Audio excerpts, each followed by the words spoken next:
크리스천에게 오는 질병의 이유. 우리는 믿음의 여정을 지나며 크고 작은 환난을 직면하게 된다.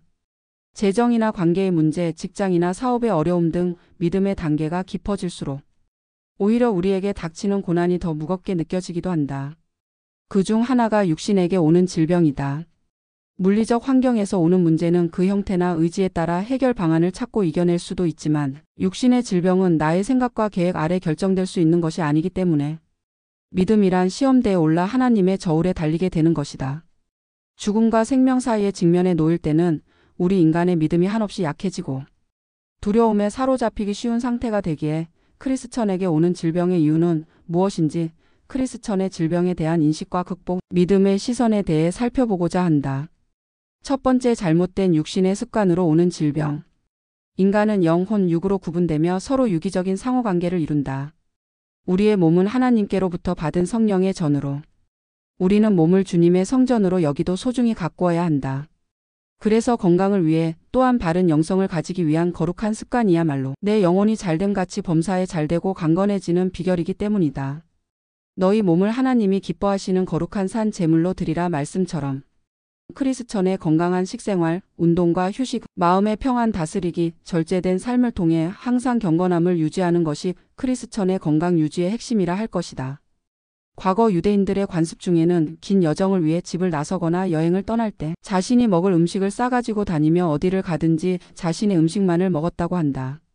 그것은 이방인이 만든 음식을 먹지 않기 위해서였다. 그만큼 음식 섭취에도 특별한 경계를 했다. 하나님의 선택받은 민족으로서의 구별된 의식을 가지고 있었기 때문이다. 이런 유대인만의 엄격한 방식들을 현대에서 바라볼 때는 단지 음식에 대한 지나친 율법주의라고 평가할 수도 있겠지만 그들의 이러한 관습은 하나님의 백성으로서 본분을 잊지 않고 자신의 몸을 정결하게 하는 것, 곧 하나님을 경외하는 것으로 여겼을 것이다. 유대인의 관습을 답습해야 한다고 말하는 것은 아니다. 그만큼 먹는 것은 몸에 직결되고 몸은 정신과 마음에 직결되므로 영혼, 육의 신성한 건강을 위해서는 어떤 사람과 어떤 장소에서 어떤 음식을 먹을 것인지를 성령의 이끄심으로 분별해야 하고 깨달을 수 있는 지혜를 구하여야 한다. 먹든지 마시든지 무엇을 하든지 하나님의 영광을 위해 거듭난 크리스천일수록 생활습관 및 영적 성장에 방해가 되는 행위들을 회개하고 반복되는 나쁜 습관을 고쳐야 한다. 이는 더 이상 육신에 속한 삶이 아니요 영에 속한 사람으로서 예수님의 피와 살을 먹고 내가 그 안에 그가 내 안에 거하시는 예수님의 지체된 몸이기 때문이다. 그러므로 이 세상에 속하지 않은 크리스천이 세상과 구별 없는 습관을 지속하거나 건강을 해치는 지나친 행위, 마음의 평강을 유지하지 못하는 다듬어지지 않은 성품, 절제 없는 일상생활 등을 지속한다면 질병에 노출될 수 있다는 것이다. 이것은 믿는 자나 믿지 않는 자나 비슷하게 적용될 수 있다. 모든 사람은 하나님의 형상을 따라 창조된 피조물이기 때문이다. 두 번째, 죄로 인하여 오는 질병. 하나님은 사람을 위해 모든 것을 아름답게 창조하신 후 사람을 지으시고 기뻐하셨다. 사람과의 인격적인 사랑을 나누시기 원하셨던 하나님은 자유의지를 주셨고 동산 중앙에 있는 나무의 과실을 먹지 말라는 단 한 가지의 순종만을 원하셨다. 그러나 뱀의 깸에 넘어가 그 열매를 먹음으로 사람은 생명에서 죽음으로, 땅은 저주를 받았으며 아름다운 에덴에서 쫓겨났다. 결국 인간의 죄로 인하여 온 땅이 저주를 받게 된 것이다. 하나님은 천지를 창조하실 때 질병을 만드시지 않았다. 바로 인간이 저지른 죄로 말미암아 죽음과 사망을 불러온 것이다. 결국 질병과 죽음은 하나님이 주신 것이 아니고 우리 인간의 죄의 산물인 것이다. 예수님께서 38년 된 안진뱅이를 고치시고 하신 말씀이다. 보라, 내가 나았으니 더 심한 것이 생기지 않게 다시는 죄를 범하지 말라. 죄라는 것을 떠올려 보자. 대개 악을 행하는 행위로 생각할 수 있다. 그러나 죄의 근본은 사실 마음에서부터 일어난다. 마음의 병이 만병의 근원이라 말하는 것과 같은 말이다. 그것을 성경에서는 모든 지킬 만한 것 중에 더욱 내 마음을 지키라. 생명의 근원이 이에서 남인이라고 말씀하신 것이다. 마음에서 나오는 죄가 입으로 나오고 그 입술의 열매를 먹음으로써 개가 토한 것을 도로 먹는 것 같이 미련한 것을 거듭 행하는 것이 죄인 것이다. 죄는 곧 사망이다. 우리는 일상에서 무심결에 얼마나 많은 죄를 먹고 있는가. 습관화된 부정적인 마음, 하나님을 불신하는 태도, 비판, 정죄, 판단 등 나의 건강을 해치는 요인 중에 하나는 결국 내 제약된 뱀 같은 혀와 입술의 독사의 독 때문이라는 것을 명심해야 할 것이다. 또한 지나친 염려 근심도 뼈를 마르게 한다. 뼈가 마른다는 것은 골수가 마른다는 것으로 해석할 수 있는데 생명의 근원인 피를 생성하는 골수가 마르게 된다는 것은 그만큼 건강에 치명적일 것이다. 그렇게 제가 마음을 장악할수록 입술을 넘어 행동으로 이어지며 점점 하나님 곁을 떠나게 되고 하나님과의 사이를 갈라놓으니 생명의 공급이 끊어지는 것이다. 그러므로 우리는 죄에서 떠나 창조 본연의 모습으로 회복되고 정결한 모습으로 세워지길 기도해야 한다.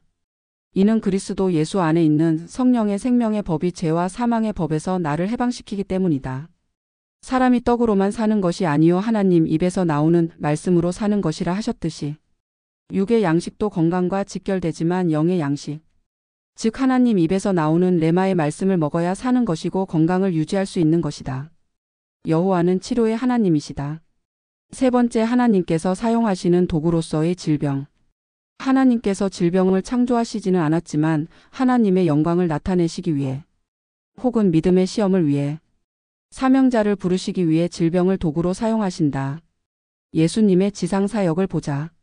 하나님의 아들로서 천국의 높은 차원의 계시와 말씀도 나누셨지만 각 사람을 위해 귀신을 내쫓고 병든 자를 고치시며 억눌리고 매인 자에게 자유와 구원을 주셨다.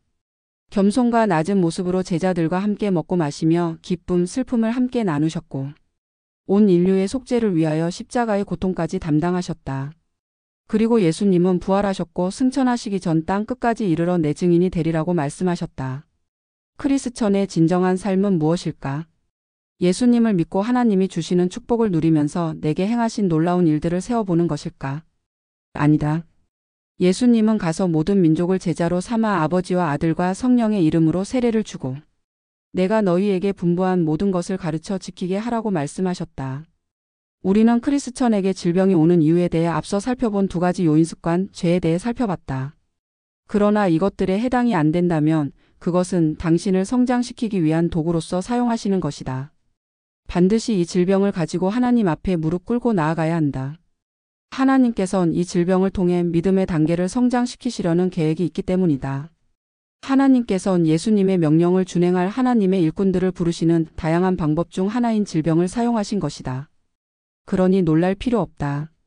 소명을 받은 사명자라면 이 질병을 통해 더 강한 영성과 은사들을 풀어주시기 위한 선물이기 때문이다. 몸의 고통은 있겠지만 예수께서 갈보리 언덕과 십자가의 길을 가신 바로 그 고난에 동참하는 것이다. 그러므로 낙심치 말아야 한다.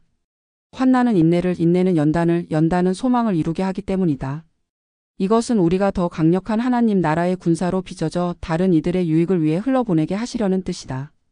아직 사명자로의 부르심이 없는 경우라면 이것이 새로운 부르심의 사인일 수 있다. 혹은 지속적인 하나님의 부르심이 있었는데도 불구하고 마음이 둔하여 깨닫지 못한 경우이거나 부르심이 있는데 그것에 순종하지 않고 자기의 계획대로 사는 경우가 해당될 수 있다. 후자의 두 가지 경우는 마음의 강팍함이나 불순종의 재성도 있기 때문에 성령께 간구하여 깨달음을 얻고 회개로 나아가야 한다. 하나님은 우리를 괴롭게 하시려고 질병을 허락하시지 않으신다. 질병의 고통은 때론 두려움을 주지만 의인은 반드시 이 질병을 통해 하나님을 만날 것이다. 욥이 비로소 자신의 모든 한계를 인정했을 때 하나님을 만난 것처럼 사울의 눈을 멀게 해 사도 바울로 부르신 강렬한 메시지처럼 날 때부터 맹인된 자를 고치시며 하나님의 영광을 나타내셨던 것처럼 질병은 우리를 사망 가운데 버려두시려는 형벌이 아니고 하나님을 더 깊이 만나기 원하시는 축복인 것이다. 내 형제들아, 너희가 여러 가지 시험을 당하거든 온전히 기쁘게 여기라.